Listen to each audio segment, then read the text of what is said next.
DVD training is for those seeking to grow more of their own food using as little store-bought feed or fertilizer as possible. The filming has been done on a family farm where we depend on these systems to grow a significant part of our diet. On the farm, we use about 30 acres of land.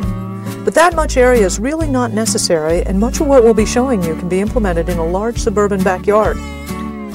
We're a family of 2 adults and 2 children. We've built most of the infrastructure ourselves with some help from family and friends. The day-to-day work is done primarily by one person in approximately 2 to 4 hours per day. About 6 years ago, we became concerned there may be a collapse of the systems we normally depend on for our basic needs of food and water. We began the journey to become more self-reliant. Currently, we grow almost all of the meat and eggs we eat, a good portion of our vegetables, and some of the fruits. At this point, we are very close to having all the feed for our animals and all of the fertilizer for the plants be generated here on site. We do occasionally use commercial organic fertilizers, commercial feed, and technology because they're a helpful bridge. They're time-saving and convenient. We've made many mistakes. A lot of them came from a sense of panic and trying to get too much done too quickly. If you're concerned about living in difficult times, the things that we've learned here can help you. We are located in a rural community in central Texas. Growing food here is very challenging. The weather patterns contrast wildly from years with heavy rains, up to 60-plus inches in a year, and such lush growth that we have difficulty finding the cows, to a recent situation where we were in drought with less than an inch of rain per month for 20 months. The summers here are typically hot and dry, with 10 to 30 days over 100 degrees Fahrenheit. Winters range from mild to bizarrely cold, such as in March of 1987 when it got down to 4 degrees Fahrenheit. Hail in April and May is common. The last frost date is on average in mid-March, but we often have a late freeze in early April. The soil at this site is primarily sand with essentially no organic matter. The subsoil is orange-red clay at various depths. Sometimes it's up at the surface, like at the top of this hill. Sometimes it's up to 10 feet deep. Of the approximately 30 acres that we are using, most of the outer areas are pastures that are cross-fenced into separate paddocks for rotational grazing of the miniature dairy cattle.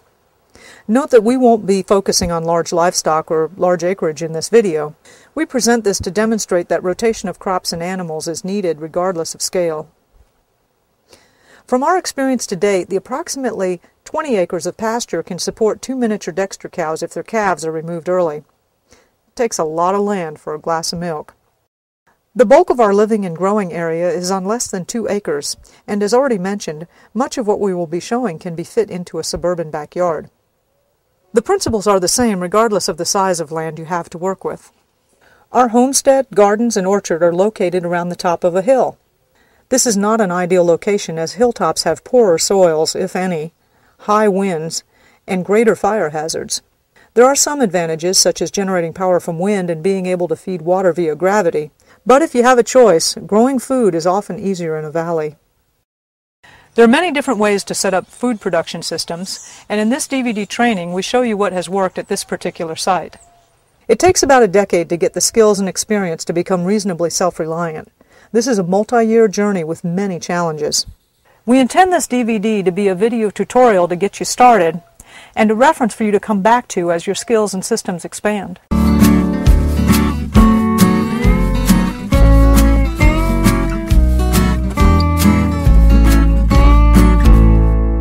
Water is the most critical element in your backyard food production system.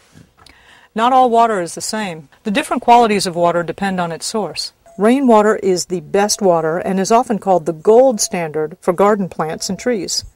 Nothing brings your garden to life like a good rain. Pond water is the next best water if the pond is healthy and contains life and fertility. Well water is usually good. Make sure you've had it tested to know if there are some minerals that need to be compensated for. And the worst water is the community or public water systems. But by all means, if that's what you got, use it. Water is such a critical element in the whole process, you should strive to have at least 3 different sources of water available to you. How much water do you need? Well, the answer to that question varies greatly by a lot of factors, but we can give you some guidelines to help you estimate your usage. First of all, your domestic needs such as drinking water, cooking, and hygiene is minimal compared to the requirements for irrigation of the garden and orchard. For example, our household usage for a family of 4 averages around 30 to 50 gallons a day without any conservation effort at all. Similarly, poultry and rabbits use only a few gallons each day at the most. Your largest use of water will be for food-producing plants. To help you estimate your water needs, there's a simple formula which comes in handy for all sorts of water calculations. The amount of water that 1 inch of rainfall puts on 1 square foot of area equals 0.6 of a gallon. A rough guideline for fruit and nut-producing trees is that they require approximately 1 inch of rainfall per week. Note that your soil type affects your water usage. Clay-based soils may need less water than the estimated value, and sandy soils may need double or more water than the calculated estimates suggest. A very satisfying aspect of building soil has been to see how much less water our sandy soils need as we've increased organic matter and have better soil microbiology. The guideline of about 1 inch of water per week is also appropriate in the garden. You can use the same equation to estimate how much water you will need based on how many square feet of garden space you have. There are many other factors that affect your plant's water needs, such as the amount of mulch, the wind, and cloud cover. Watch the garden and orchard sections for more details on watering to get a better sense of how these factors affect water consumption. Our total water usage varies widely depending on the season. At the low end of the spectrum, which occurs during heavy regular rainfalls and mild temperatures, our total usage is only about 30 to 50 gallons per day, and that's primarily our household needs. At the other extreme, which occurs during the heat of summer in drought, we've used about 1,000 gallons a day, which included irrigating an orchard with approximately 40 trees, the 750 square feet of bed space in the garden, 8 cows, the poultry, and the needs of our family of 4 people, and other miscellaneous farm needs.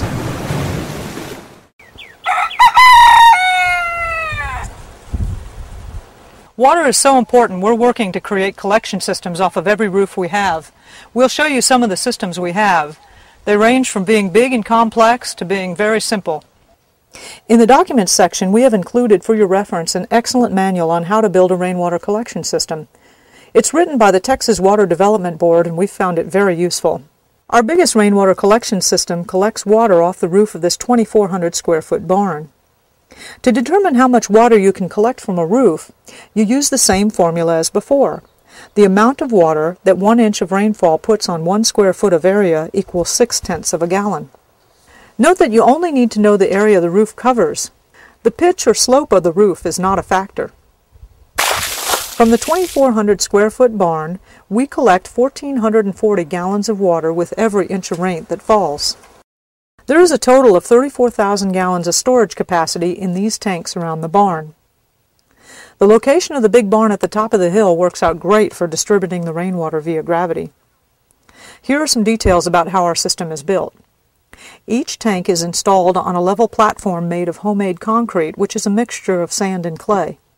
After 6 years of use, although the wooden forms are falling apart, the platforms are solid and functional. All of the tanks and platforms on both sides of the barn are within 1 inch of level of each other. In a multiple tank storage system, the lowest tank dictates the maximum storage capacity of the system, so all the tanks need to be as level as possible. In the final section of this DVD, we will show you how to make and use a water level. All of the tanks in the rainwater collection system are connected via an underground manifold. Having pipe underground prevents damage during freezes in winter. Each tank has a valve to connect or disconnect it from the main underground manifold. We chose to use poly tanks for several reasons. They are easier to install by us as individuals. They are very cost-effective in gallons of tank per dollar, and they have low maintenance needs, especially as compared to concrete tanks, which are prone to cracking. And they have a fairly long life. We do not know the exact lifetime of the tanks, but we've seen 20-year-old tanks still in use. We are experimenting with a glidden primer that adheres well to the poly and will provide extra protection from sunlight, which should help the tank last longer. Here's how the system works. Rain falling onto the roof moves into the gutters. Note that the size of the gutter and the lengths of the gutters is carefully designed. This system is set up to handle a maximum of a 7-inch per hour rain event, which can occur here. Smaller gutters or longer gutter lengths will reduce the size of rain event the system can handle. The roof washers are pipes that fill up with the first water from the rooftop. The first water has the debris from the trees and the birds and etc. We regularly open the valves to release the dirty roof washer water. Notice that we paint our exposed PVC piping to protect it from sunlight, which will increase its usable lifetime. Note also that we have connected the drains from the kitchen sinks and our roof washers into a gray water system. Gray water is used water from sinks or showers. Black water is water that contains feces and/or urine. A gray water line is a perforated pipe wrapped in a cloth sock and buried in the ground. The gray water is piped over here to nurture a series of bushes and vines that we are encouraging to grow over the tanks to provide even more sheltering from the sun. The bushes are Ebengii versus Elaeagnus, which is a fairly common landscaping plant that is very useful. It fixes nitrogen and produces small edible berries. Note that we do not use heavily fruiting plants like grapes, as that would create a maintenance nightmare with heavy fruit drop in between the tanks. We intentionally have a row of tanks here to create a wall of water. We intend to create an arbor over the top of which will grow vines to create a cool microclimate for working in the summer. Pliny Fisk of the CMBP in East Austin, the Center for Maximum Building Potential, has an excellent demonstration of how comfortable a space like this can be, even in August. Rainwater collection can be much simpler than the big systems up at the barn, especially if you're using it primarily for livestock watering or small irrigation projects. Here is a simple gutter collecting water that goes into this barrel. The screen is for keeping out debris and mosquitoes. The water goes into a small bucket with a float valve for animal watering. We believe that float valves will be available for quite some time, as they are in the back of every toilet. Note that you really want your collection barrels to be opaque to light. If it was not originally some dark color, then paint it. White-colored barrels allow algae to grow and create extra work in cleaning. It seems like the white ones are always the ones that are more available, though. Here we have a small chicken pen that has its own rainwater collection system built in. Here is another simple collection system we just haven't gotten finished yet, and sometimes that last connection can be so hard. It became obvious to us in the middle of the second big drought that we could not live on rainwater collection systems alone. So we had a well drilled. It cost about $13,000 to get this hole, which is 476 feet deep. The pump is an additional cost. The knowledge that you can't live from a rainwater collection system alone was a hard lesson for us, both because of the expense and because it means a greater dependence on technology. Hindsight is 20/20 though, and if we were to do it again, we would have drilled the well first and only install 14,000 gallons of capacity in tanks. Tanks are still very much needed for storage of well water and collection of rainwater.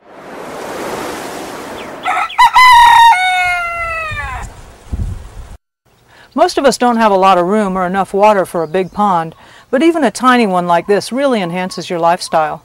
And more importantly, it provides water to beneficial insects and birds.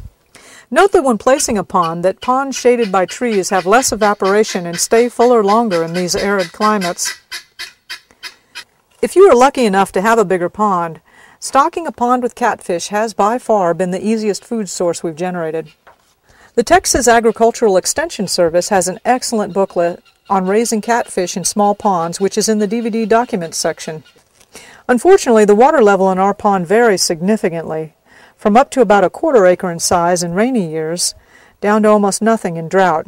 So this food source is not that reliable, but it is easy when it works. Aquaponics is a method of growing food in a series of barrels or small ponds where you use the excrement of the fish to fertilize plants, and then the plants to clean the waters for the fish. The folks who implement these systems claim some pretty high food production in a very small space. We haven't had a chance to develop any of these systems yet, but we feel it's worth investigating. We've included some introductory articles to get you started if you're interested.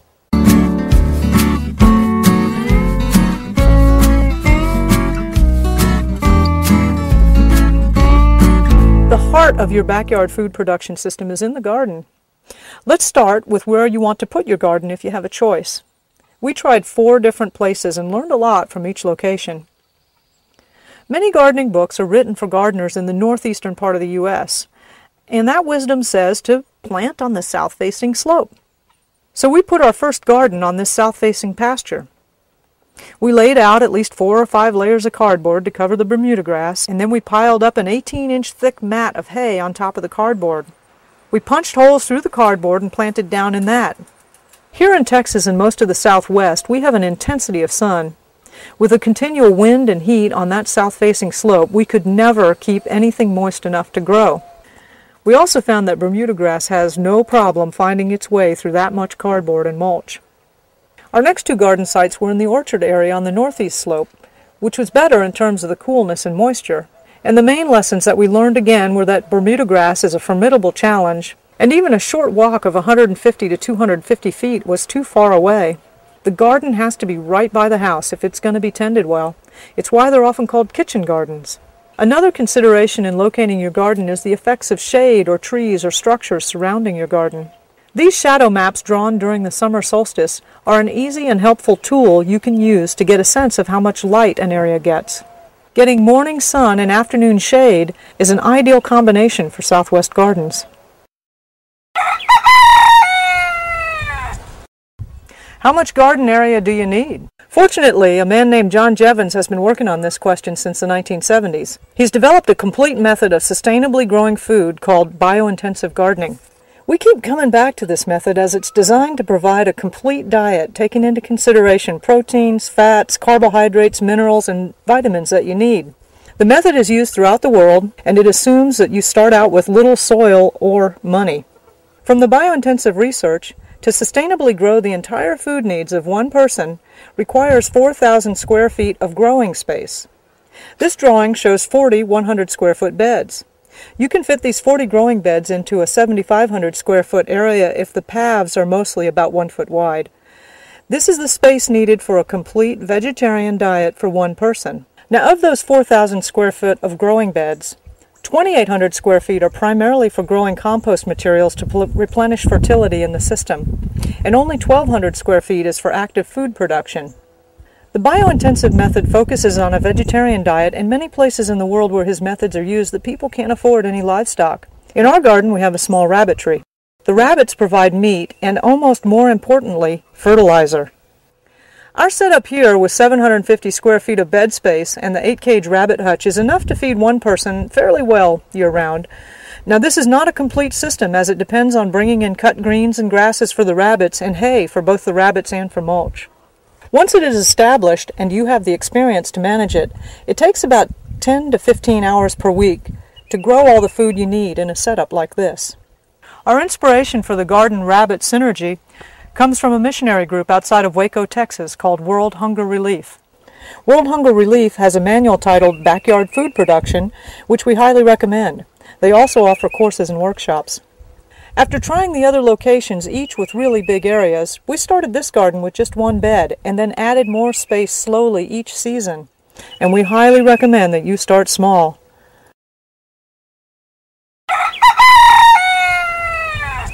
Jevons thoroughly describes the biointensive gardening method in the book, How to Grow More Vegetables Than You Ever Thought Possible in Less Space Than You Ever Imagined.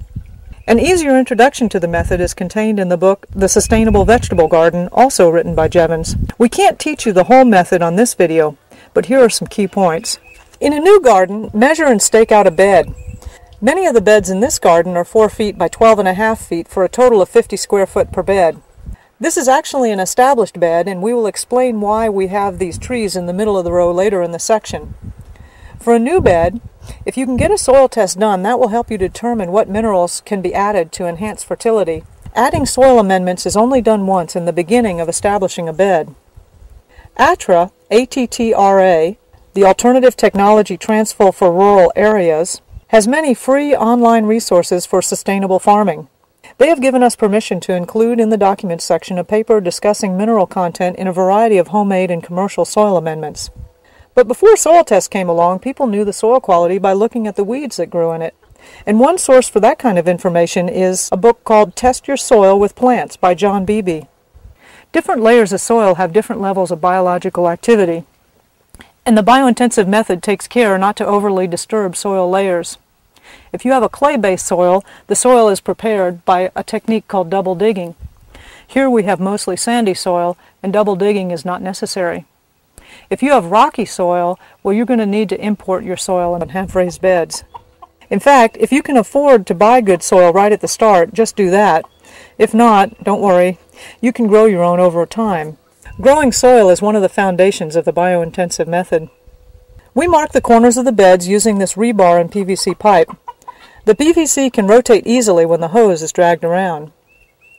Once the bed is laid out, you never step in the bed, but always stay on the paths.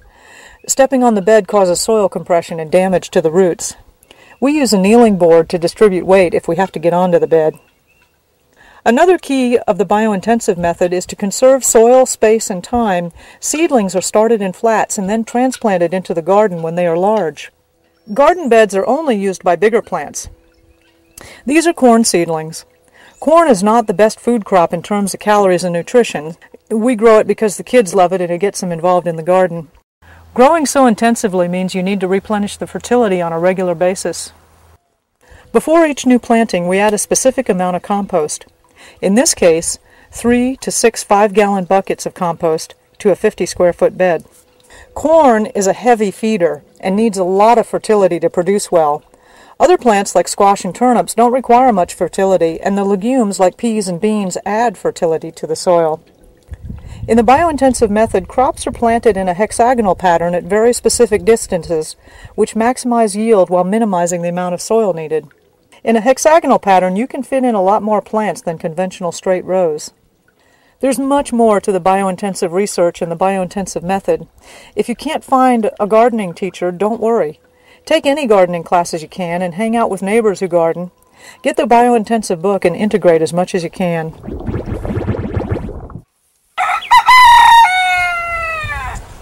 The secret to a green thumb is mostly fertility. The majority of common vegetable garden plants need to have good, rich soil to produce well, and we struggled for several years with many losses before learning this fundamental lesson.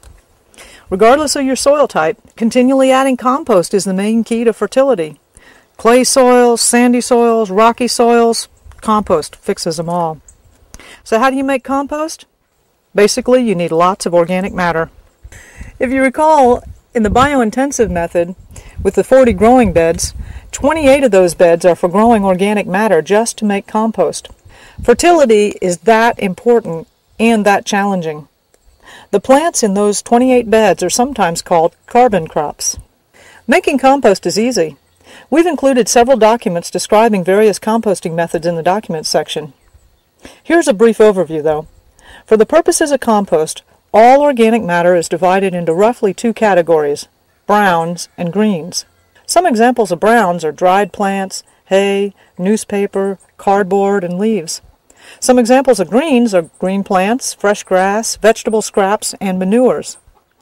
To make compost, you make a pile with a 50-50 mixture of greens and browns, you add water, and you let it sit. Turning the compost every few weeks will speed up the process. In a little while, nature will work a miracle, and you will have this rich black stuff that is so good for your plants. We have numerous compost piles. Our most high-quality compost is our worm bin. Worm castings make an excellent fertilizer. We use this compost for brewing compost teas and for inoculating special areas. Brewing compost tea and manure teas are also an excellent method to help increase fertility. Teas can be brewed at home with just these simple supplies. We have directions to get you started in the documents section. Our second best compost pile is under the rabbit hutches. Note that these piles are protected by the garden fencing because chickens and dogs can easily mess up a compost pile, so the fencing is important.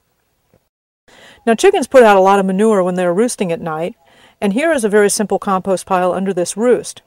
So even though the birds are completely free range, we can still utilize their waste by simply developing a compost pile underneath where they choose to roost. Unfortunately, this happens to be on the top of our little shed. Note that the manure from pure herbivores like rabbits, cattle, or horses can be put directly on the garden. But manures from chickens and turkeys are too hot and need to be composted first. Actually, all manures will do better if they're composted with other things for a while, but we know how you can't wait sometimes. This is the classic way to do compost piles, using pallets to help generally keep the material confined, and yet it also lets airflow into the pile. Unfortunately, during drought conditions, we don't have enough organic matter to fully utilize this area. Also, don't forget your own waste as a source of fertility. Human urine is approximately 18% nitrogen in a highly plant-available form. The nitrogen content varies depending on your protein intake. To use urine, dilute it 10 to 1 and apply to leaves or root areas. We know several people who use primarily urine to feed their vibrant gardens. Carol Steinfeld has written a book called Liquid Gold. According to Carol, your urine has enough nitrogen to fertilize half to all of the plants needed to sustain you. The Humanure Handbook is the classic reference for composting human manure. Human feces can safely be composted and used in the garden or orchard. It takes about a year to fully compost out the pathogens, and yet there are a lot of other places in the world where they don't wait that long. Tom Watson developed the Watson Wick, which is a type of septic system designed to be able to safely use human waste to directly fertilize fruit and nut trees. If you need to redo your septic, or if you need to build a new one, this is an option to consider. We do another form of composting, which is very crude, in our garden with our footpaths that also helps with grass suppression. We line the paths with whatever organic matter we can find. Old junk mail, newspapers, old cotton or wool clothes, phone books, whatever. We cover it with hay and then water it in. Most inks are soy-based, and most glossy paper is clay-based. And if a little bit of plastic gets in there, well, it'll decompose eventually too.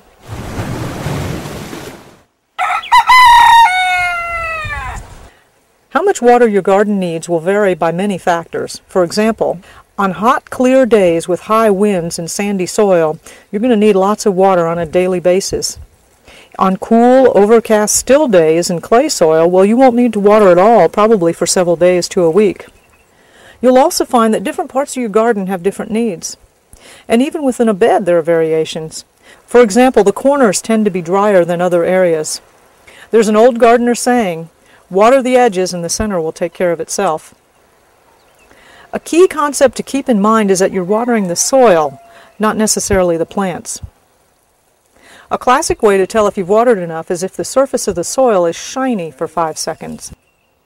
Since we use a lot of mulch to help conserve water and can't really use the shiny method, we feel the soil around the base of the plants about 2 inches deep to get a sense of the moisture level. We found that fully automating the watering system had us lose touch with the plants. So currently we water mostly by hand. And occasionally we water with a small sprinkler on a timer that we move around. We usually water in the early evening before sundown. If it's really hot, we water in the middle of the day to help cool off those struggling plants. Now the exception to that is sweet potatoes, which need some stressing to grow their tubers.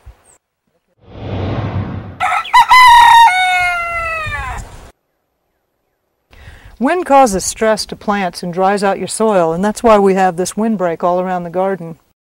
On the outside of the fence we are planting perennial evergreen bushes, which will become a natural windbreak as this material is only a temporary solution. Of course, the windbreak bushes we plant will be something useful or edible or medicinal. Getting the right amount of sunlight to your plants can be very challenging. Using the shadow maps we mentioned earlier is an easy way to check out just how much sun each part of your garden is getting. In most locations in the Southwest, in the summertime, a lot of plants do better with some shading from the intensity of sun. In our garden, we use these small, fast-growing trees down the middle of the rows to provide shade in the hottest months. The 2 trees we like to use the most are Lucena and Moringa. Both of these trees are native to tropic climates and die back with the first freeze, which is typically mid-November here in central Texas. This is good as we don't want shading during the winter months. We are filming in early June and the Lucena is already up and going. This plant grows rapidly. It will soon be providing the shade we need. Here's what the Lucena looked like in August of last year.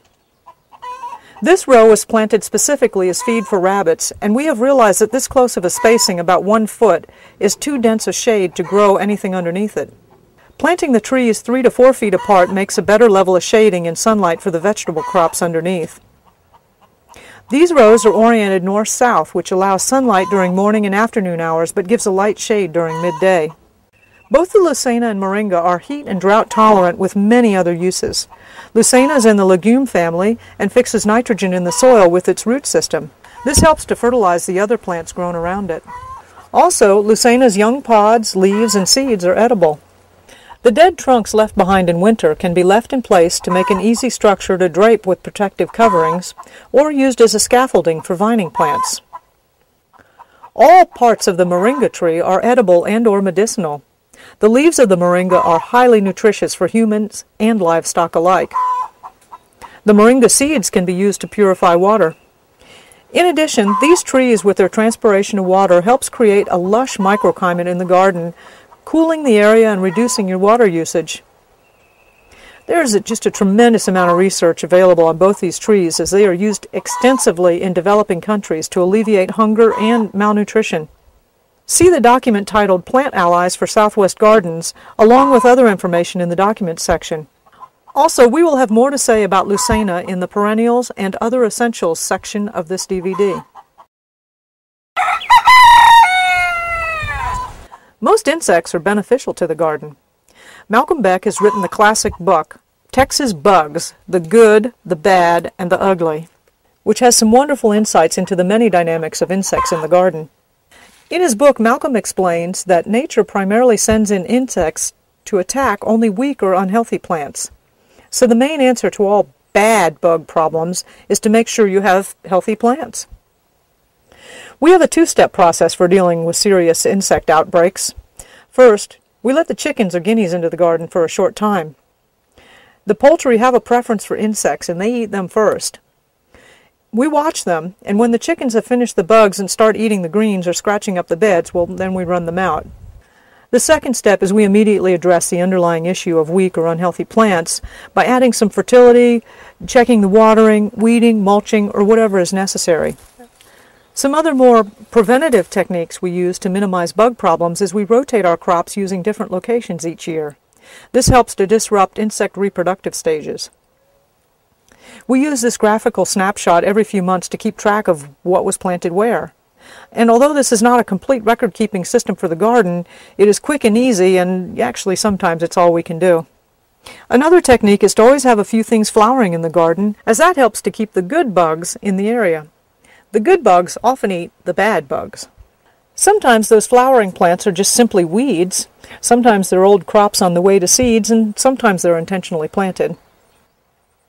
Another option for bug problems that we are learning about is to eat insects. Some of them are downright yummy, and it sure turns an insect problem into an opportunity.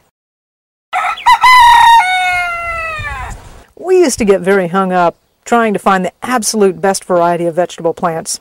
While having a good variety that is heat or drought tolerant does help, having good soil, adequate moisture, and the right amount of sunlight is by far going to get you more success.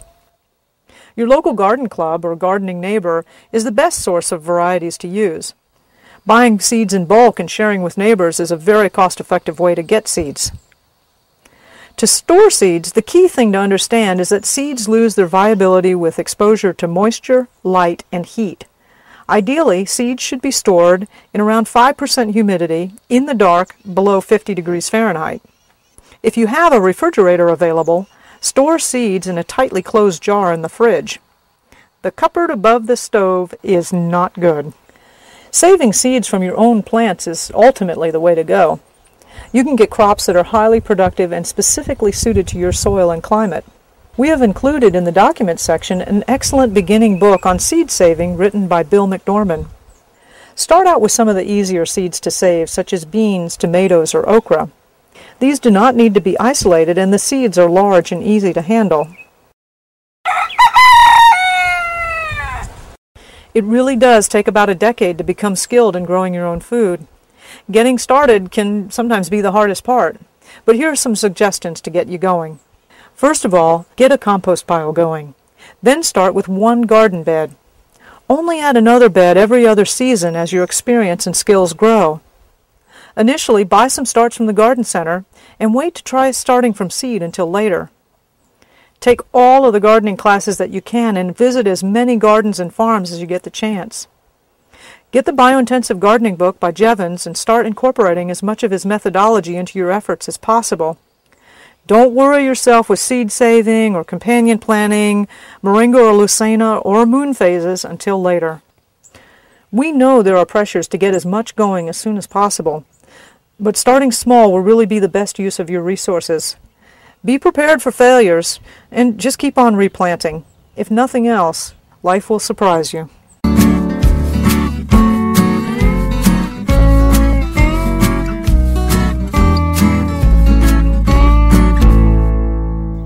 Rabbits are an easy food source to grow in a very small space.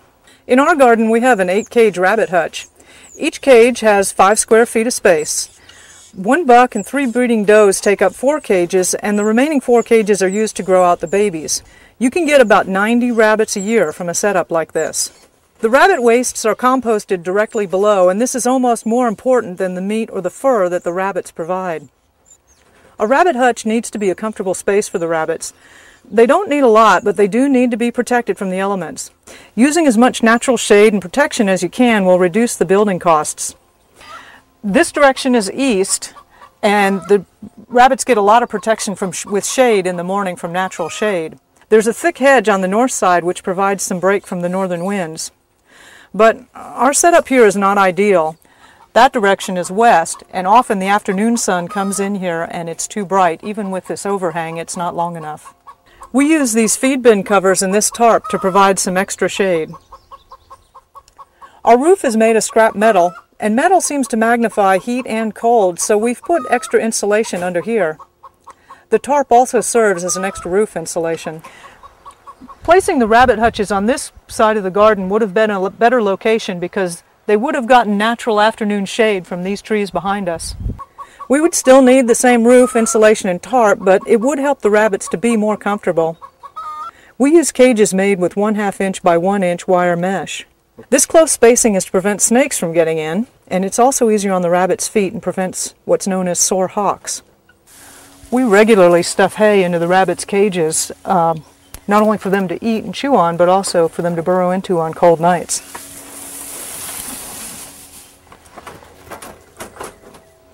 Each buck and doe needs its own individual cage. A newly weaned young litter can stay together in one cage for a while, but they need to be separated into smaller groups as they get older. Rabbits raised from babies together generally don't have a problem being in the same cage as they grow. But grown rabbits need their own cages or they will fight. Keeping the cages clean will keep your rabbits healthy. With these wire cages, most of the pellets and the debris falls through to the compost pile below, but they occasionally need to be cleaned.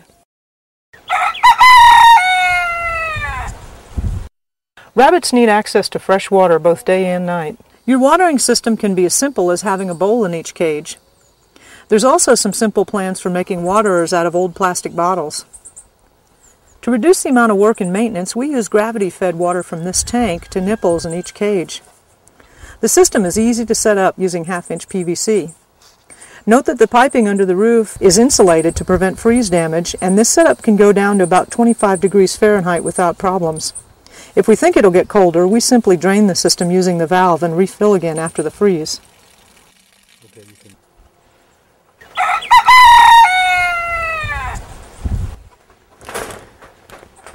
Rabbits are herbivores that eat greens that mostly don't compete with human needs. You do not want your rabbits too fat or too thin. Fat rabbits don't breed, and they don't tolerate heat as well as the lean ones. Too lean and they'll have health problems. Feeding them at a set time of day is also the best. In the spring and the fall, when there's such vigorous plant growth out here, almost all of our rabbits' diet just comes from the garden. Collecting greens for the rabbit is much more interesting than plain old weeding.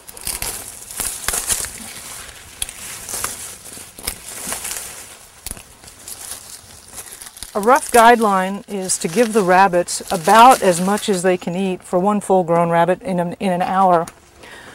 We give lactating mothers and babies 2 to 3 times that much, 2 to 3 times a day.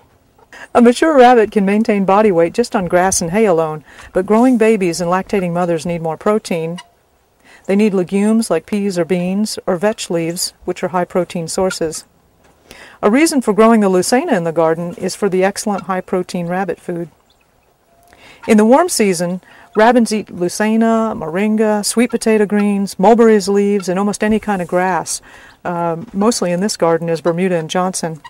In the cool season, you can feed them vetch, rye, oats, lettuce, beets, winter peas, and greens. Any time of year, we feed them garden weeds, Yopon holly leaves, prickly pear cactus pads, and hay. Rabbits' digestive systems can get bloated and kill them if you feed them old or moldy foods, so we only feed them fresh.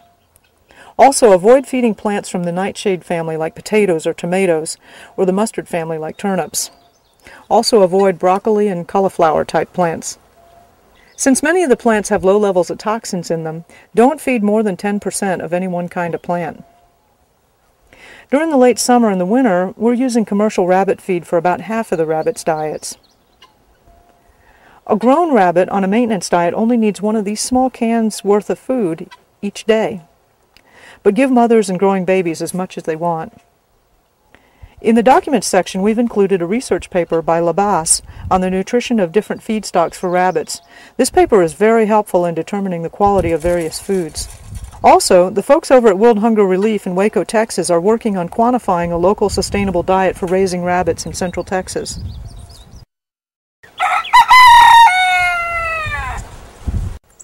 The most common breeds of rabbit for meat are the New Zealand White and the California. But don't worry too much about breeds in the beginning. Just get almost any kind of common and inexpensive rabbit to start, preferably grown and near breeding age. The reality is that with almost any new livestock you get, some will die for some reason or another because of your lack of experience. But do your best and don't get discouraged. We started out with some inexpensive mixed breed rabbits, which we've liked because we could tell them apart from their coat colorings. It took several years of raising rabbits before we started to look at what to select for in a rabbit and the details of the breeds.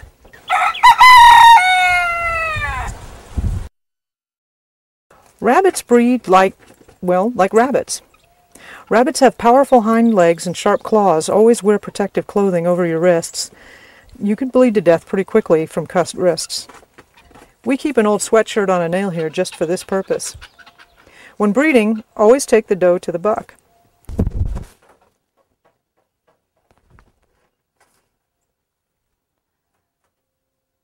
When the buck falls off, that's a take, and it really does happen quickly, just like all the jokes suggest. We have our does on a 2-month breeding cycle. We breed her, and 24 days later we give the doe a nest box with hay.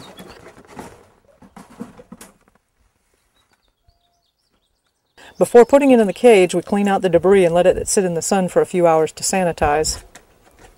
The doe will start to pull fur and make a nest. Within 28 to 32 days, she'll kindle a litter of 6 to 8 babies. We check the nest daily to see if the mother has kindled. Don't worry if the mothers don't look like they're doing much or if they're not very involved with their babies. Mother rabbits don't do a lot of cuddling or pampering. We limit our involvement with the young at this time, although we do check the nest to remove any that may have died. After touching the babies, we always touch the mother's nose so that she has our scent on her and won't reject the nest. Rabbits are amazing in that you could breed the doe again immediately after birth, but that is too harsh on the mother's body. We've also found that if you breed her on too long of a schedule, she has a harder time getting fertilized. The does do seem to be more fertile and receptive while they are still nursing their young. So we breed her again in the 4th or 5th week after giving birth, and we wean the babies in the 5th or 6th week. We can get 4 and sometimes 5 litters a year from a doe. They have a very hard time with fertility in the heat of the summer. This setup with 1 buck and 3 does yields approximately 90 rabbits per year, or almost 2 rabbits per week. In the documents section, we have an article about raising rabbits in the backyard, which is a good complement to this video. The author of the article, Dr. Mwbfp, is also co-author of one of the best overall books about rabbits titled Rabbit Production. Don't forget your local 4-H club, which is open to adults as well as young. In many bioregions, it's easier to raise animals than to grow vegetables or fruit. The primary vegetation in this area is grass and brush, which animals can transform into edible protein and fat.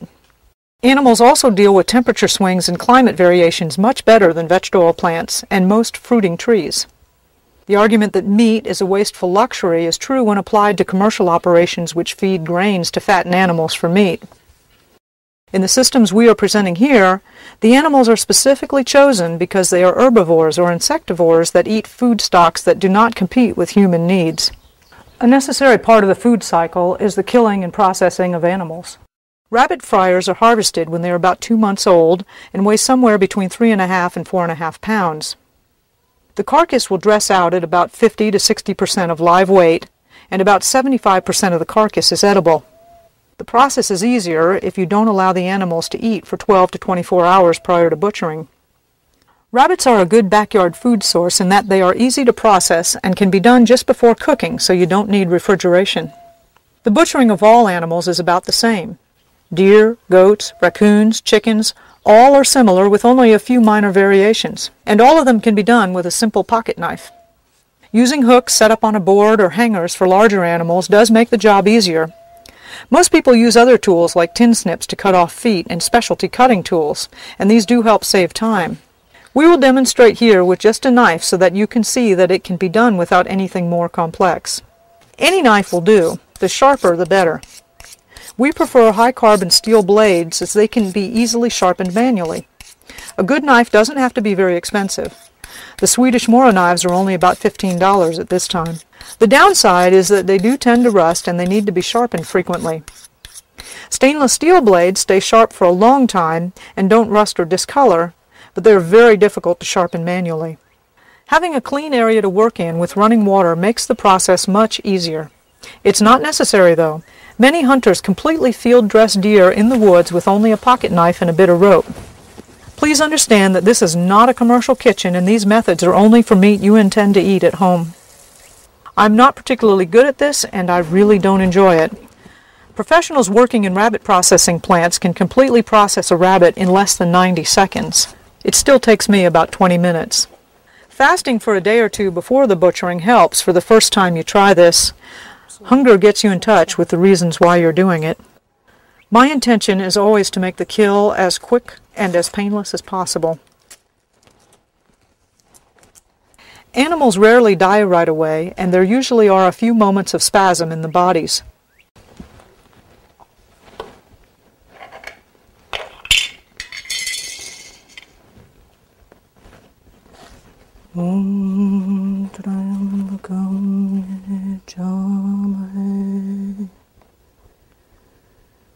Sugandim bosten varanam.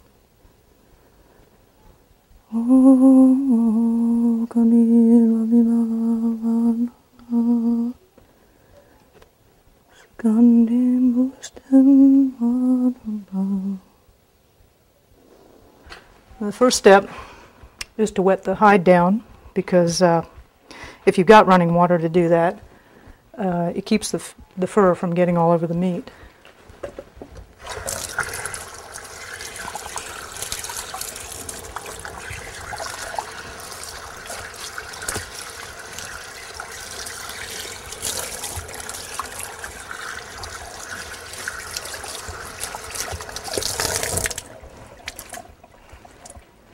Some people cut the heads off at this point and bleed them for a little longer. It's a bit cleaner to just start skinning, and I prefer to do it this way. Here.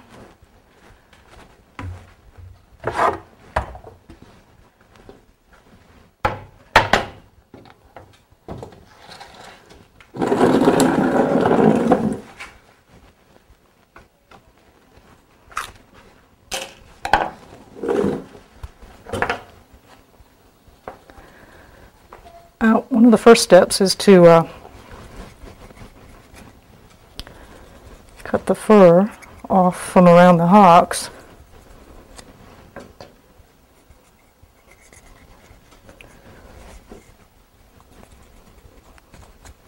Cutting fur will really dull a knife edge, so once there's an opening, get your knife in under it and skin from underneath.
pull the skin off.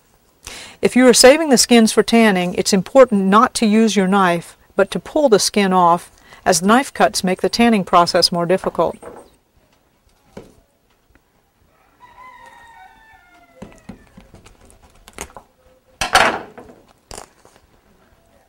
Just pull the fur off.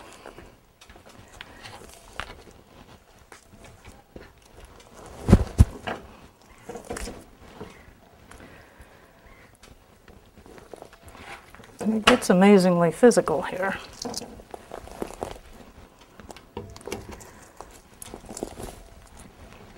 But the rabbit comes right out.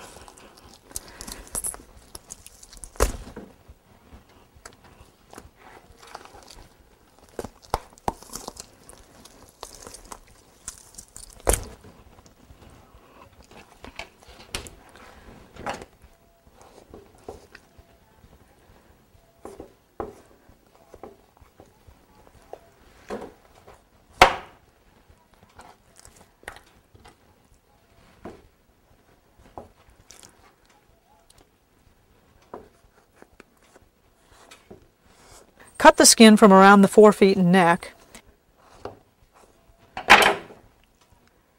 and then cut off the head.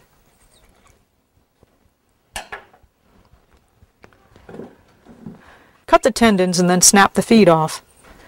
It's easy if you just cut that joint.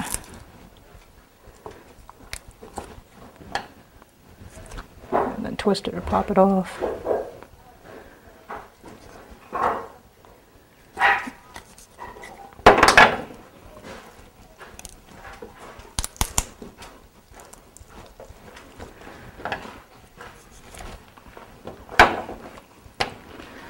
Now, since you've already broken the neck, the head will come off real easily. I'll just go ahead and put these parts in a plastic bag to save as dog food for later.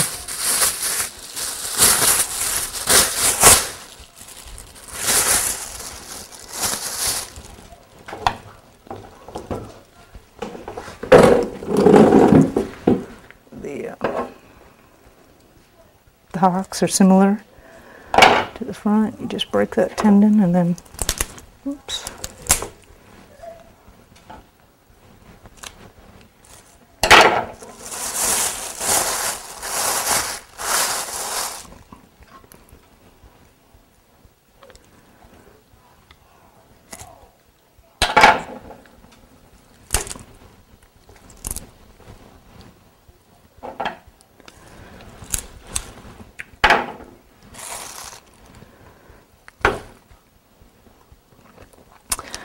Okay, now at this point, since we've got a little bit of mess, I'll often rinse them off just to clean things up a little bit.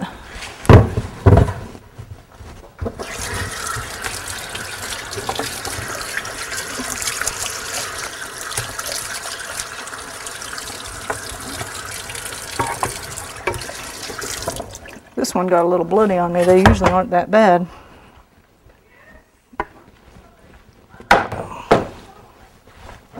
Oops. This is where we get to the point, and see, sometimes you do have tremors. The rabbit is not alive, that's just his body. Make a slit in the belly, and there are the guts.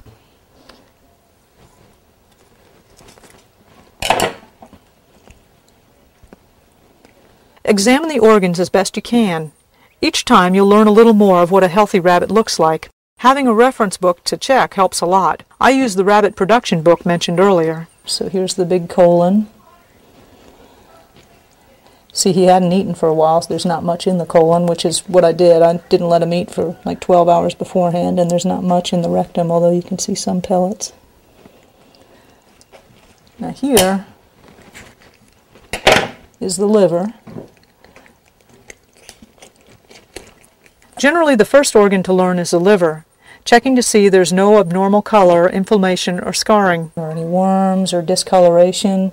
And this guy looks pretty healthy. It's a pretty nice looking liver there. Some people eat the organs, especially the liver, heart, and kidneys. Native peoples ate the intestines. A lot of people do. And they just pull right out. There's really nothing to it. Put them on a plate.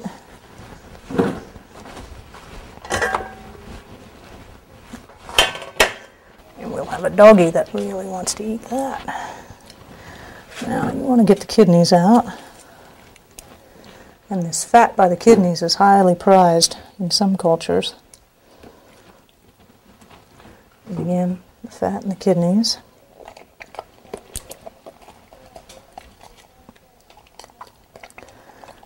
You can just pull and cut out some of this tougher membrane. But you've got your lungs here, and I must have already pulled the heart out already. Just your lungs. And we are, basically done. I'm just going to clean this meat up a little bit. And also maybe I'd cut out the tail and the anus. I might just cut out some of these other lower pieces because they're not something we're really going to eat. A lot of people don't eat the skirt either. We often cook it just to make it into stew meat. Go rinse this guy off.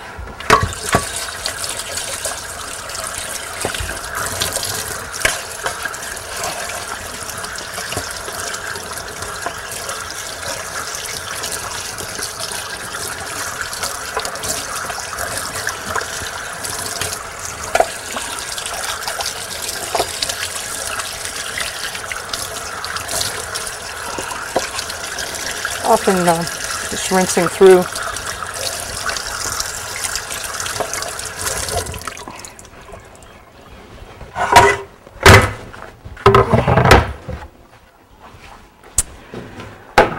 Okay.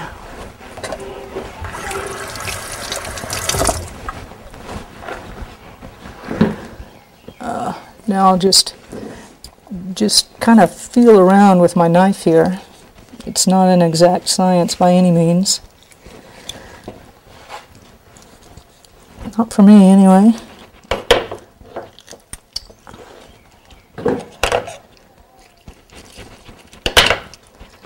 After rinsing the meat, I usually quarter the carcass for easier handling.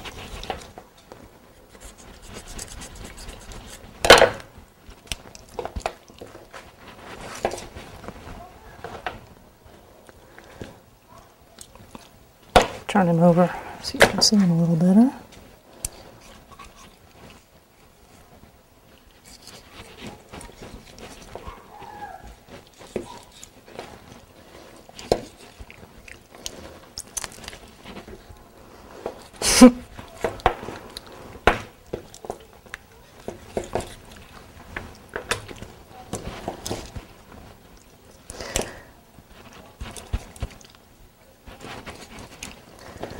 I'll often just cut the back just to make it easier to get it all in a package.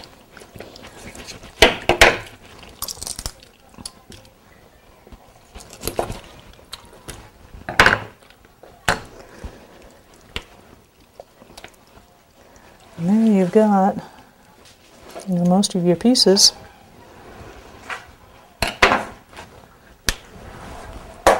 That's if he's going in a freezer. The good thing about rabbit, though, is you don't need to refrigerate them. They come in family-sized packets. They grow a lot of rabbit in third world countries for families. It's a good protein source. At this time, we primarily use the organs for feeding the dogs. We also feed the dogs the heads, the feet, and sometimes the skin. After stewing an old rabbit, we give the dogs the bones, and in this way we often get 3 or 4 meals for the dogs out of one rabbit.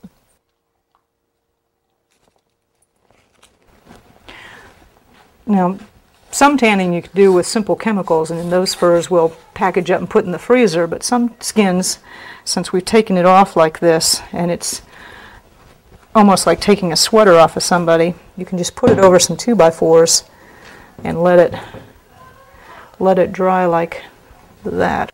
We have some articles explaining those methods in the document sections. We've been experimenting with using fire ants to clean off the excess fat and skin from the hides, and this is an example of it. and it actually turns out to be a pretty good tanning job. Make sure you put the hides where the dogs can't get to them. We have read that you can use the skins to make glue, and there's the possibility of selling the fur to hat-making companies. If nothing else, the skins make good dog food.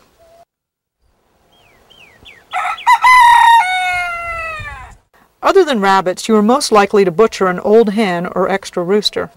Older birds are best cooked by stewing, and in that process the skin is not critical. Since skinning is faster than pulling feathers, we often skin those tougher birds. But for chickens that we want to keep the skin intact on the carcass, the process has only small modifications from the butchering of a rabbit. First, the bird is killed by cutting into the neck or brain, and the blood is drained into a bucket. Next, we dry pluck any feathers or down that we want to keep.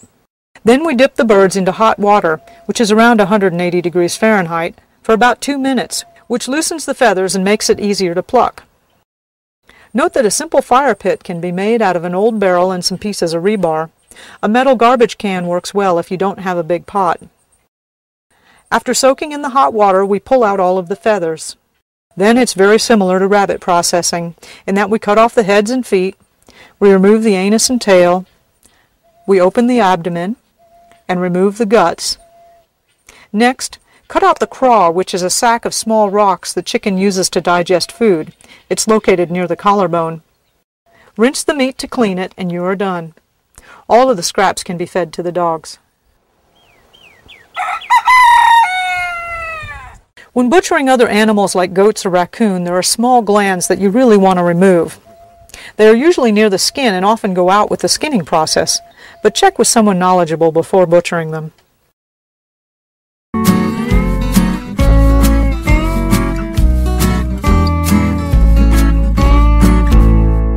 Having chickens in your yard is a real delight, and chickens are a valuable part of your food production system. There are many different ways to keep chickens. Our criteria of using little or no commercially bought feed and doing as little work as possible shape the system that we've developed. We have a small flock of free-range poultry primarily for egg production. We found that raising chickens for meat was impractical, as a flock of 50 to 80 chickens is needed if you're going to eat one a week. Even with several acres, that is a large flock to feed, and you will have to buy commercial feed if you have that many. For us, we found that 10 hens and 2 roosters is ideal. In a suburban backyard, 2 or 3 laying hens would be good. Most hens will lay an egg a day except for when the weather is extreme and during their molting season. Hens will lay eggs just fine without roosters. But if you have room for one, the roosters really do care for and protect the hens. By the way, it's a total myth that roosters crow at the crack of dawn. Some of them will crow all night. You can do us and everyone else a big favor by eating those 2 a.m. crowers. The breeds of chickens are broadly divided into meat production, egg layers, and dual purpose. We only have egg layers or dual purpose breeds, as we use rabbits for meat production. The most common breeds are Rhode Island Reds and Barred Rocks. These are the classic yard chickens, and they do great as dual purpose birds. We are currently focusing on the Brown Leghorn, which is an egg-laying breed with a reputation for good production on forage alone. They also handle heat very well. Many older Texans recall the Brown Leghorns as the only breed in their yard when they were children. Don't go crazy worrying too much about specific breeds in the beginning. As with the rabbits, your first job is figuring out how to keep them alive. There's so much to learn, and there are so many other creatures that like to eat chicken. The reality for many beginners is that there will be losses. It often seems cheaper to buy chicks and raise them yourself. You can buy day-old chicks from the local feed stores, or you can have them mailed to you from hatcheries. Baby chicks are quite fragile and need specific warmth, water, and feed. Expect losses if you haven't been through the process before. And actually, you can expect losses even if you have been through the process before. It takes about 4 to 6 months for a chick to grow into a hen and start laying. She can lay for 3 years or more. Buying grown laying hens is the easiest way to get started, and if you only need 2 or 3 for your backyard, that's the best way to go. The trouble of raising chicks is definitely not worth it for a small number of chickens. If you keep chickens penned up all of the time, you will need to provide them with their entire diet, which is about 4 to 6 ounces per day of high-quality grain for laying hens. Joel Salatin, a well-known pasture-based poultry farmer, states that large flocks of chickens allowed to forage on rotating pastures will require approximately 3/4 of the grain needed for penned chickens. So you get a little bit of savings on the amount of feed you need. Pastured turkeys need approximately half of the grain needed for penned turkeys. We have found a small flock of up to a dozen chickens running free range on our upper acreage lay a good amount of eggs without any supplemental feed during typical weather patterns.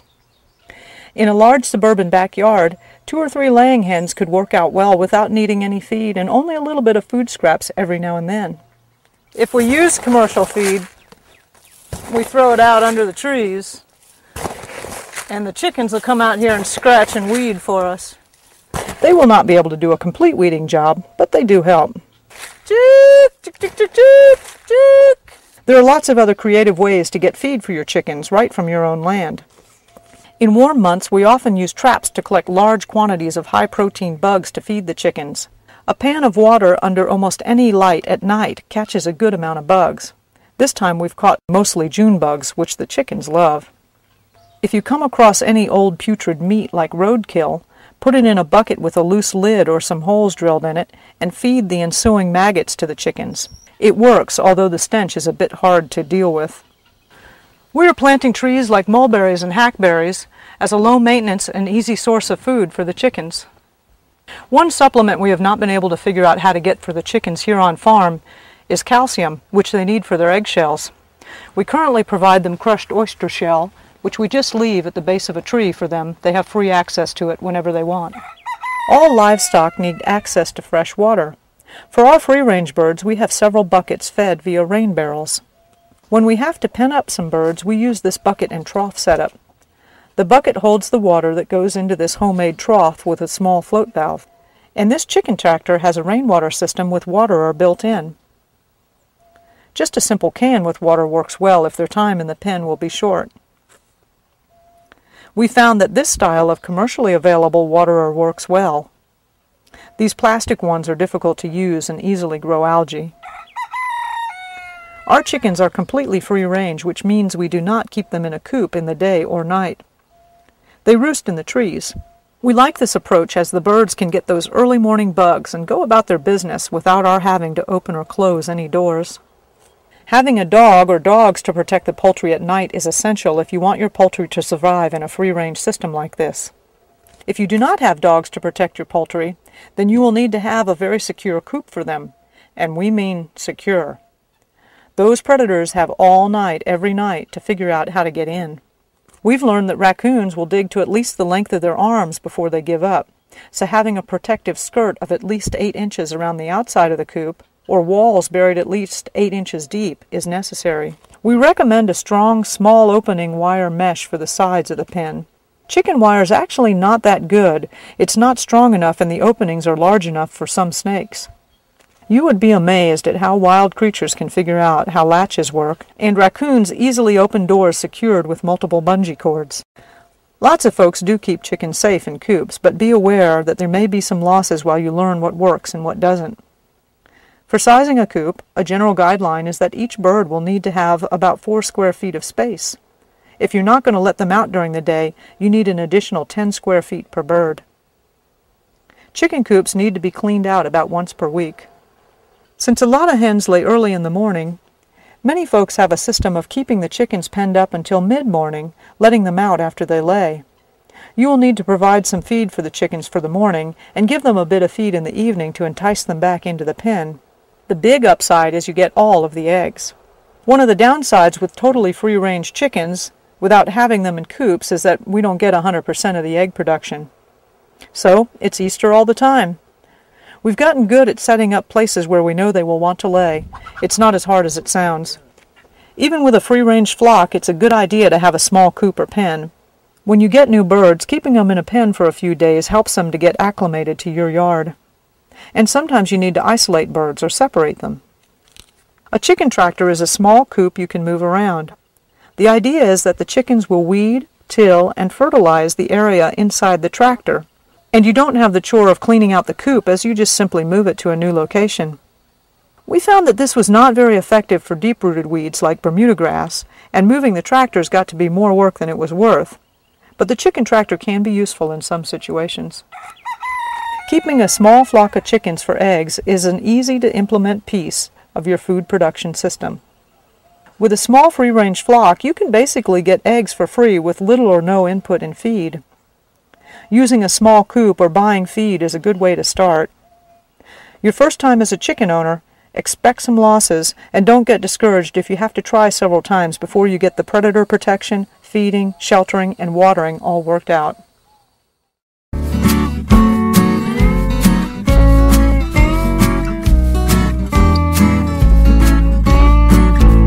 We found that dogs are a critical part of our food production system.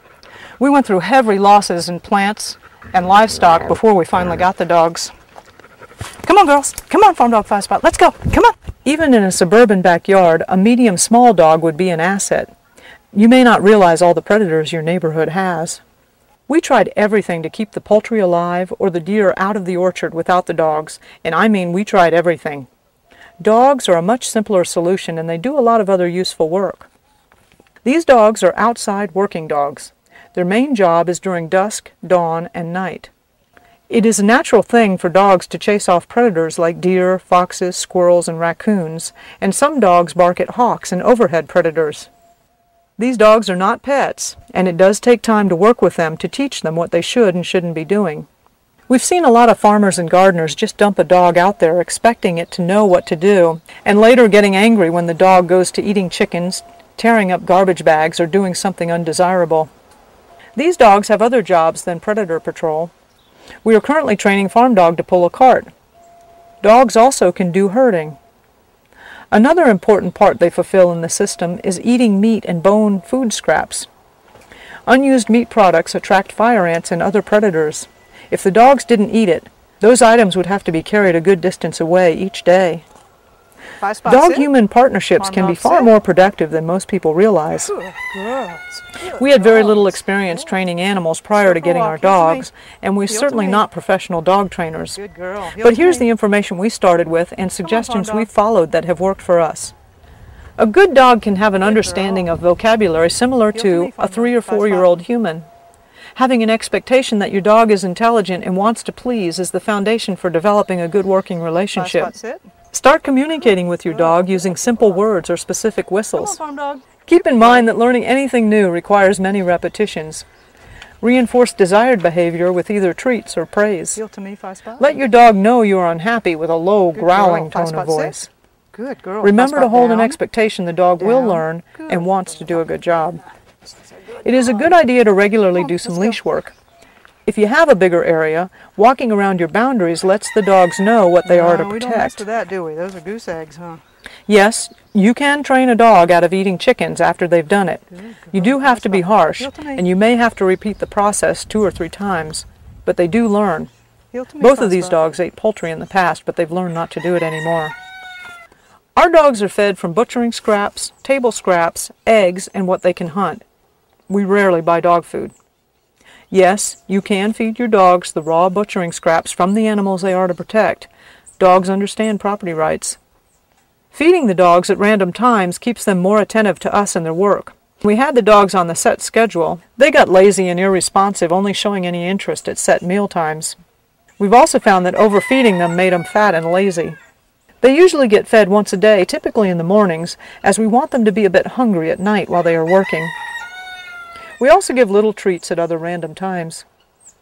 Please be aware that dogs enjoy eating human feces, and it's a huge risk for disease. So if you're using outhouses, latrines, or human manure composting, make sure the dogs cannot get access to the feces.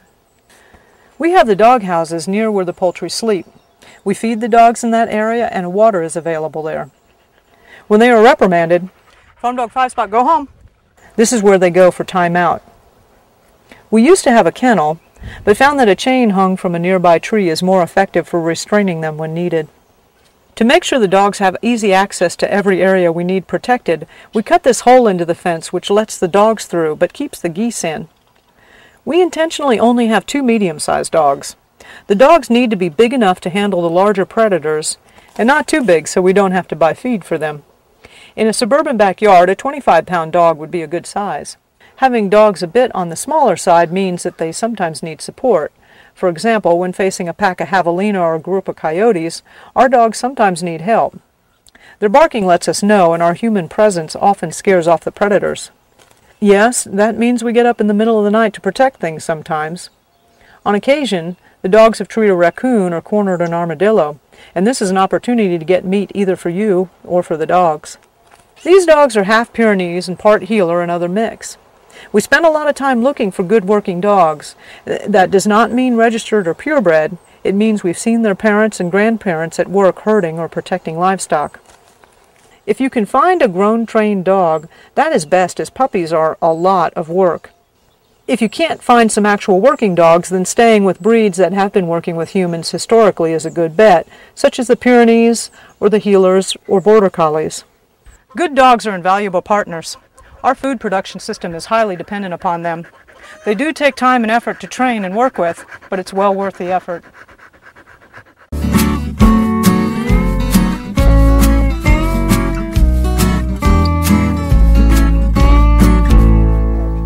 Perennial plants are an important part of your food production system. Perennial plants are bushes, vines, and trees that you plant once and they continue to grow year after year. They require time and energy from you with little returns in the early years, but as they mature, they're easier and much less work than annuals. There are many resources available that focus on perennials that are edible and or useful. The Complete Book of Edible Landscaping by Rosalind Creasy and Perennial Vegetables by Eric Tosmeyer are two examples. Forest gardening or food forest are terms used to describe methods of food production based primarily on perennial plants. Robert Hart, a modern proponent of forest gardening, began to focus on perennials as he and his brother were getting on in age and needed systems that were less labor-intensive than annual vegetable gardening. An important point for all of us to consider. The biggest challenge with perennials is finding the right plants and locations for them so they will thrive and produce with the least amount of effort on your part. A house or other building creates different habitats called microclimates. The west side of the house tends to be hot and dry. Often a big deciduous tree is planted on the west side of the house, so the house will be shaded in the summer and warmed in the winter. If you don't have a big tree for shading, then this is an area for those southwest desert plants like yuccas, cacti, or Mexican oregano. Mediterranean plants like olives, rosemary, and grapes can also work well. We have a small nursery on the east side of the house. The east side has that precious combination of morning sun, afternoon shade, and close proximity to your daily attention that will support more tender non-native plants. The southern area of our house has partial shade and is an edible lawn, which this summer we are growing watermelons, black-eyed peas, and assorted birdseed grasses. These are not perennials, but annuals that can reseed themselves year after year. Wild edibles such as plantains, lamb's quarters, and dewberries also show up in the lawn. The northern side of the house is an area for plants that like heavy shade. In addition to the plantings around the house, we are developing two perennial food areas, one in the post oak thicket and the other in the orchard or forest garden area. A hill also creates microclimates. If you recall, at this site, the barn is located on the top of a hill. So we chose the north side of the hill for our orchard, which we hope to evolve into a forest garden. The post oak thicket is a project where we are planting within an existing forested area. As the desired young trees grow, we slowly cut out the surrounding existing trees. Almost all plants require watering in the first year as they get their root systems established, and most will require ongoing watering and fertility beyond the first year to produce well. Forest gardening methods can ultimately develop food production systems that do not require irrigation after they have been matured. But those are very long-term projects, and they also require lots of water in the early stages. It sounds obvious, but make sure that you have your watering system set up before you plant. Most of the plants around your house can simply be watered via a hose. Of course, you can also set up automatic irrigation systems. In the post oak thicket plantings, we move a hose around to water planted trees. This area has lots of shade, and we have built berms behind the base of each tree to help capture and hold water. The leaf fall from surrounding trees also gets caught in the brush we've put in the berms. This creates a natural, almost effortless mulching system that also helps to retain water. Even in the heat of summer, we only need to water about once per month in here because of the shading, berms, and mulch. We found that watering once a month, dragging a hose to all the different trees here, was not that bad of a chore. There's only about a dozen of them that we irrigate in this area. The orchard is irrigated by a more complex irrigation system. The water is fed via gravity from the rainwater tanks up on the top of the hill. There are no pumps in the system, only valves to let the water flow or stop it. The main water line is a 2-inch diameter pipe. There are 4 levels of the orchard where we have 1-inch lateral lines. The dimension of piping in an irrigation system is critical. Get somebody knowledgeable in sizing if you're going to be running very large lines. In gravity-fed systems, the available water pressure is usually low. This mister is operating at about 8 psi right now. The first level in this orchard is just about 18 to 20 feet below the level of the water tanks when the water tanks are full. For gravity-fed systems, a key formula you need to know is that for every 10 feet of drop in height, you get 4.33 psi in water pressure. Most irrigation equipment expects at least 20 psi or more, which is a common household level. Even though they're not rated for this low of a pressure, just try several different varieties of misters and sprayers, and you'll find one that will work well enough. In clay-based and loamy soils, drippers in the soil disperse water well. In sand, using drippers, we've realized the water just drops straight down, and we've switched to using misters as they spread the water over the root zone better. The great benefit to an irrigation system is that it saves a lot of time in watering. But be prepared. Once installed, the irrigation system will regularly still need maintenance. Drippers get plugged up, lines get cut or crimped, and hose connections leak. There are other methods to help retain water on your land. The 4 levels of the orchard are laid out to follow land contours, and the footpaths also travel along the irrigation lines on contour. As we walk on the paths on each level, the ground tends to get compacted on the paths. This hardens the ground along the levels, and this compaction tends to slow water down as it passes through the area. In other systems, people dig ditches on contour called swales that catch water, and it's a very effective technique. How much water do you need? As we discussed in the section on water, a general guideline is that most fruit and nut trees need at least an inch of rain a week. And an inch of rain translates into about 0.6 of a gallon per square foot. As the root system expands, you'll need to water more. In sandy soils, you'll need 2 to 3 times as much. During the heat of summer, we water trees once every 5 days. Just as in the garden, the key to healthy, productive perennials is the correct amount of fertility. And all of the methods discussed in the garden area are appropriate for fertilizing your perennials. In our orchard, we rely on 2 main sources for fertility: nitrogen-fixing plants and geese. Using nitrogen-fixing plants is appropriate for any size yard, and they should be used in every system. Using geese is only practical if you have at least a half an acre or more. Even if you don't have room for geese, it's a good example of how to integrate animals into your food production system. Nitrogen-fixing plants are the long-term key to fertility in the orchard. To review, the nitrogen fixers are plants that have a beneficial relationship with bacteria on their roots that allows them to get nitrogen from the air. Yes, a healthy soil should have some air down in it. Most of the nitrogen-fixing plants are in the legume family and come both as annuals and perennials. Planting annuals around your trees like peas and beans in the summer and clover and vetch in the winter help to increase the fertility of the area. You get the most nitrogen benefit if you cut them down and use them as mulch before they go to seed. In addition to annuals, we use a lot of nitrogen-fixing trees. Most of the nitrogen-fixing trees have other benefits than helping to build soil. They are often fast-growing, provide a nice dappled shade, and have edible leaves or pods. Here are some of the nitrogen-fixing trees we have in this orchard. You've met Lucena in the gardening section, and we use Lucena extensively in the orchard.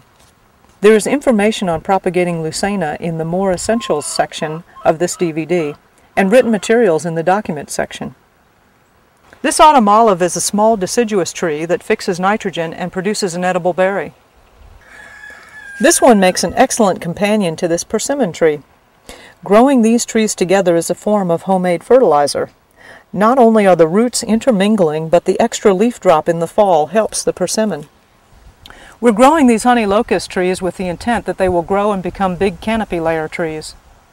The locusts are fast growing. This small seedling will become a big tree in just a few years. We planted this black locust only 3 years ago. It's done very well with almost no irrigation. If you noticed, it's planted in a ditch on contour. We are planting these honey locusts not only for their nitrogen-fixing properties, but especially for their long, sweet pods, which are similar to those on mesquite trees. Just like the mesquite beans, you can make a syrup or an intensely sweet flour from the pods. We have recipes available in the documents section. We're especially interested in using the beans as a homemade sweet feed to keep our cows happy and interested during milking time. We have a lot more information available on nitrogen-fixing trees in the documents section. Geese are a good complement to an orchard if you have room for them. We put fresh water into shallow tubs placed beneath our fruit trees. The geese love it, and they bathe and preen, copulate, and of course defecate in the water, making a good old mess, which is wonderful stuff for the fruit and nut trees. We rotate the tubs around the orchard, and every tree gets this liquid fertilizer every 2 or 3 months. We found the Chinese geese are excellent egg layers, laying from approximately October to March here in central Texas. A goose egg is delicious and huge, equivalent to 3 or 4 chicken eggs. We collect and eat the eggs until about February, when the hens start setting to raise up a brood of new young goslings. Geese primarily eat grass and actually show disdain for grains unless there's nothing else available. They don't eat many broadleaf plants, but they do eat some. They do not eat bugs. They require shade in the summer, as everyone in Texas does, but no significant housing in the winter because they do have goose down. They need fresh drinking water every day. We use buckets gravity-fed from drums. These buckets simply need to be turned over each day to be emptied and then filled back up again with water from the drum. You should have 2 of these drinking water buckets for redundancy, and so you can slip off for a day if you need to. Goose meat is a dark, short-grained meat and is very tasty with no overly strong flavor. As with any livestock, goose is always better young, but we have eaten them several years old. Just boil the meat on a low heat for several hours and use in stews. Geese can fly a little bit, but it's more comical than practical. A 2 to 3 foot fence easily keeps them confined. Geese will need protection from predators. If you don't have a dog for protecting them, they can be trained to return to a pen each night. The fertility is the main reason we have the geese.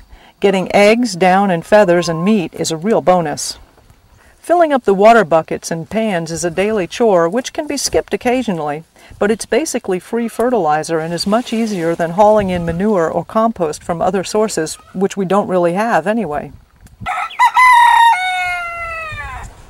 Finding the best species of tree for your site can be difficult. In southwest climates, the trees that are easiest to grow produce foods you probably aren't used to: mesquite beans, persimmons, jujubes, autumn olives, prickly pears, and yuccas. The majority of fruit and nut trees sold in nurseries and catalogs are grafted trees. That means the bottom part of the tree is from one plant, and the top part, which will bear fruit, is from another tree. Grafting ensures you get a known quality of fruit, like a Jonathan apple or a Granny Smith. Some seeds, like apples, produce highly variable trees, and you have no idea what the fruit will be like, and most often in apples, it is bitter and sour. We initially started out with all grafted trees because that is what is widely available, and those are the fruits that we were familiar with. But we rarely plant them anymore, and we do not recommend them. Most grafted trees are inherently weaker and shorter-lived than trees grown from seedlings. The fruit from native or well-adapted trees is not as familiar as the grafted trees, but in a lot of cases it really comes down to having any fruit is better than none. And when some of it escapes, you'll be helping your bioregion in providing good genetic material for food stocks for the area. There is a whole world of plants out there that produce edible or useful parts. Another resource to help you is a free online database of useful plants called Plants for a Future. Although the species we have growing here may or may not work in your area, we'll go on a quick tour of some of our trees to give you some ideas. These peach trees were some of our original plantings. They are all grafted trees on semi-dwarf rootstocks. In this region, it is typical to expect a good crop in peaches 1 out of 3 years. We are still trying to decide if the amount of fertility, water, and work is worth the effort. This June gold here was our only producer this year. We got about 35 pounds of fruit from it, which if you check in your Grow Biointensive book, you'll see that that's at the low end of the possible yields. We're experimenting with these peach tree seedlings that we got from a friend. We're hoping that they'll produce a lot better with much less care. Some folks are very concerned about invasive species. In our opinion, if a plant produces something edible and useful or fixes nitrogen, then please invade us.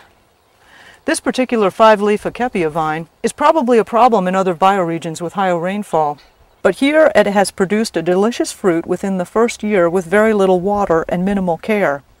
If it starts getting out of control, we can use it for compost or check its edibility for livestock. These persimmon trees were planted 5 years ago, and they've produced for the last 2 years.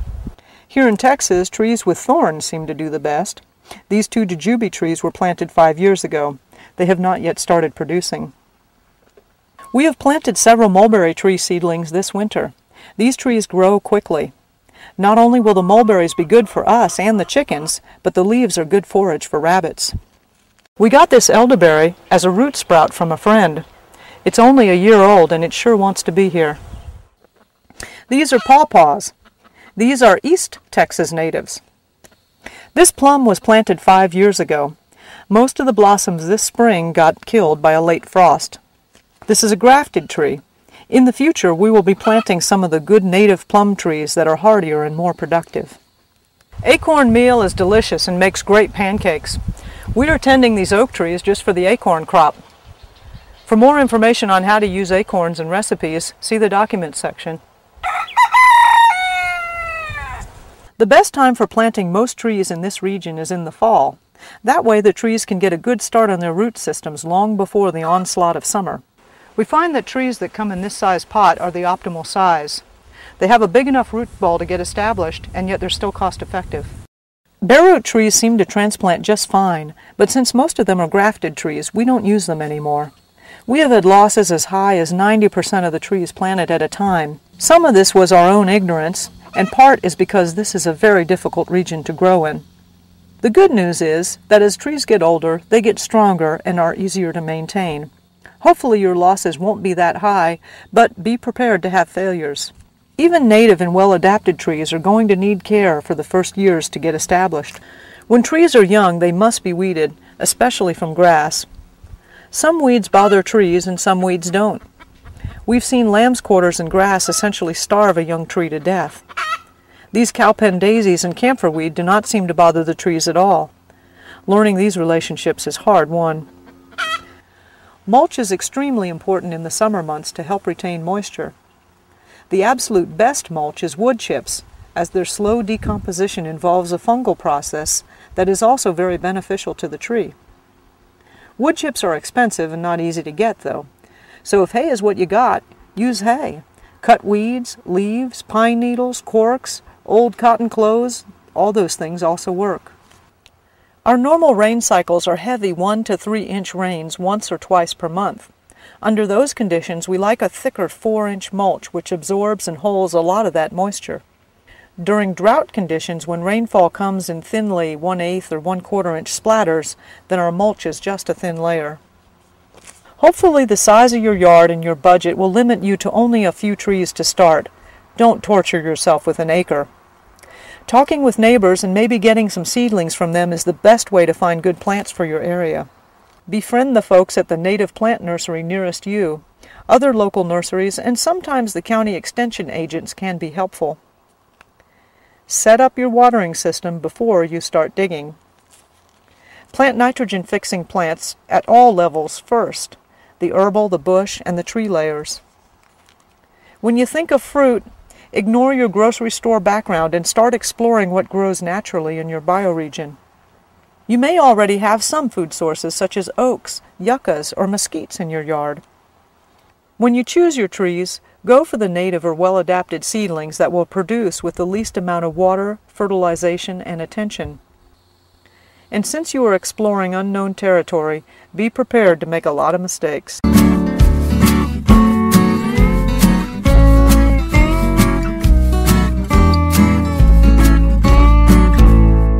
A very important distinction the biointensive method teaches is thinking in terms of crops that provide calories, crops that provide nutrition, and crops grown primarily for making compost. When thinking of calories, the Irish potato is the main vegetable that comes to mind for most people. Unfortunately, it's very difficult to sustainably grow Irish potatoes in much of the Southwest. In order to germinate, the potato needs to get below 55 degrees Fahrenheit. The seed potatoes for this bed were shipped to us from Idaho back in February. We just harvested them in early June. We will be storing them through the summer in a cooled room using air conditioning. Without the transportation and refrigeration that cheap energy provides, potatoes are not a viable crop for this region. An alternative to the Irish potato is the sweet potato. The sweet potato is as efficient in caloric production and space requirements. It grows during the hot season and can be stored easily in our climate through the fall and winter. Amazingly enough, the sweet potato does well in less than fertile soils, and it needs to have stress to grow big tubers. There are varieties that are less sweet and more like Irish potatoes. Other high-calorie crops that are good in this climate and are space efficient are peanuts and sunflower seeds. One of the challenges with sunflower seeds is in processing them. We have included an article in the documents section on how to dehull sunflower seeds using a grain mill. There is also some good information on oilseed pressing. While grains are good sources of calories, they require larger area and more fertility to grow, and the processing of these is real work on a homestead scale. Grains are currently a big part of the American diet because they lend themselves to mechanization, and historically, grains were grown using vast amounts of slave labor. At the time of this video, grains are still very cheap and they do make excellent supplies for backup food. But if you plan on growing them for yourself, be prepared for lots of work. This food dehydrator is a design from Appalachian State University. Air enters through here at the bottom, and as it heats up via this window, it moves upward through these racks out the top. The heat inside is surprisingly uniform among the levels of trays. We have found this to work excellently and have it full throughout the summer and fall harvesting times. Detailed plans for this particular model are available from Home Power magazine. There are simpler ways to accomplish the same thing. We have a less expensive design provided to us via J.R. Whipple in the documents section. The main principle to keep in mind is that the nutritional content in food goes down with exposure to sunlight. Some of the herbicides used in commercial hay fields can kill your garden plants right after the first rain if you use the hay as mulch. The herbicides also pass through the intestinal tracts of animals, so they can show up in manures like horse, cattle, and rabbits fed the sprayed hay. There is a fairly simple home test which we do if we luck into some manure or hay but are not sure of the source. The principle is that legumes are very sensitive to herbicides. So grow a small flat of almost any kind of pea or bean. Take a bucket and fill it about halfway with the suspected material. In this case, we're testing some hay. You can do the same thing with horse manure, cow manure, or whatever you have. Add a lot of water to it and make it very soupy. Stir it every few hours or when you think of it. The stirring helps aerate it. After about a day or so, strain off some of the water from the soup mixture and use it to water the beans. If they live, the hay is okay. If they die, better not use it. Looks like this flat's okay.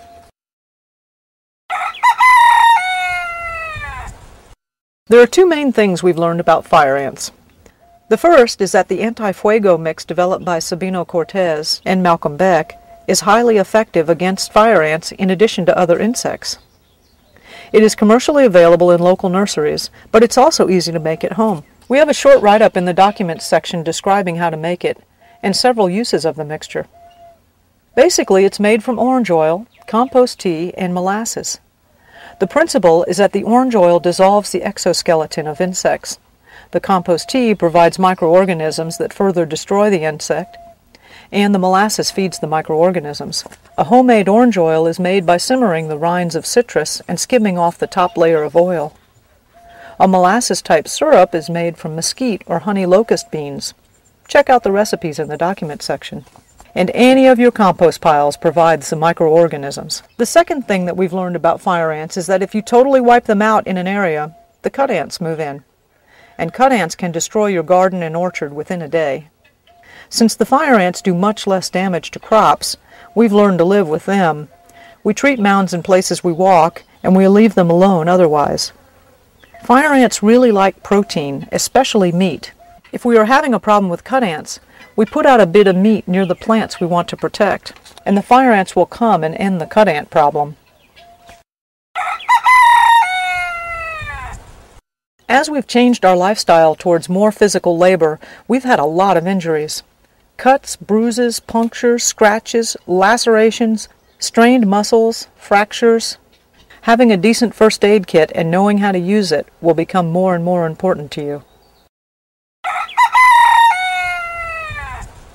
Hog panels and T-posts are very long-lasting and very useful.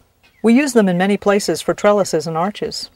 Going vertical increases your effective garden space. We found that plants don't like clinging to raw metal any more than you would, too hot in the summer and too cold in the winter. If we hadn't cleaned up the old vining debris from last season, we wouldn't need this plastic mesh for the plants to grow on. But the thought of a video camera suddenly got us busy. Here is a really quick gate. This is a great time to let you know that there's no such thing as temporary. We hung up this gate temporarily about 3 years ago. It uses fencing nails for hinges, and it's still working great after all this time. We've mentioned contours and level in the orchard and water sections. This simple setup with clear tubing, yardsticks, and stakes is how we determine water level over larger distances. Here are both stakes with the bottom of the stakes at ground level and even. Note that we put in food coloring so the levels would show up better on camera.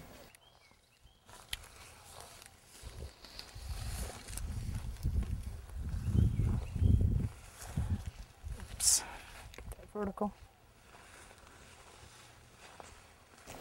Here the stake on the right is at lower elevation.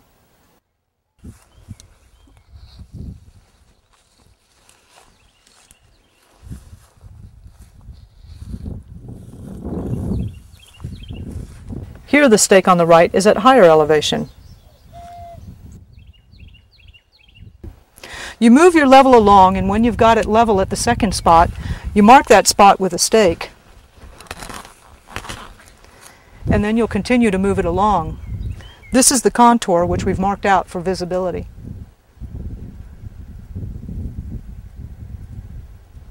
You can stew an old hen or cook up a big pot of beans with just a few handfuls of twigs for fuel. We do not need to destroy what little remains of our forest just for cooking. A rocket stove is highly efficient at transferring heat and is made from just a few old cans. Once you've got the chicken or beans to boiling, then wrap it up in anything that insulates it and put it in an old cooler or hay box. Take the pot out in an hour or two and reheat. It won't boil over or burn in this system, and it's a great way to cook foods that need long, slow heat. A lot of research and design for the rocket stove has been done by the Approvecho Institute.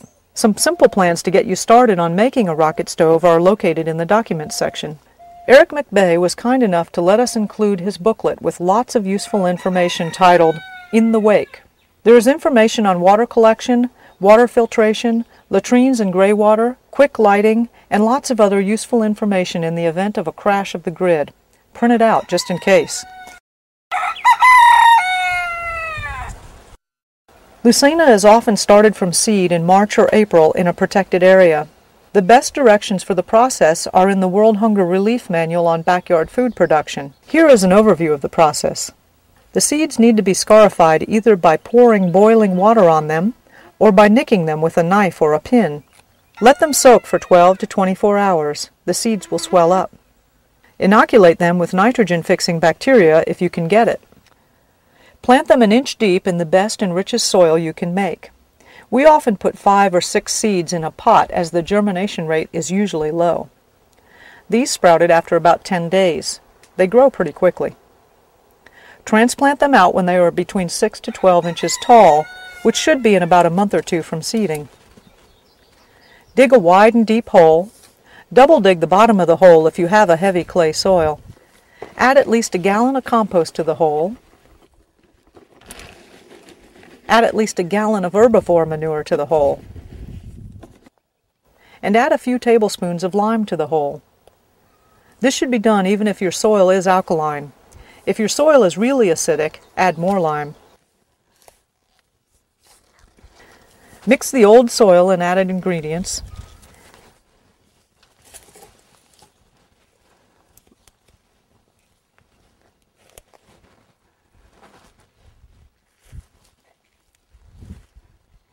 Plant the seedling 3/4 of an inch deeper than it was in the pot.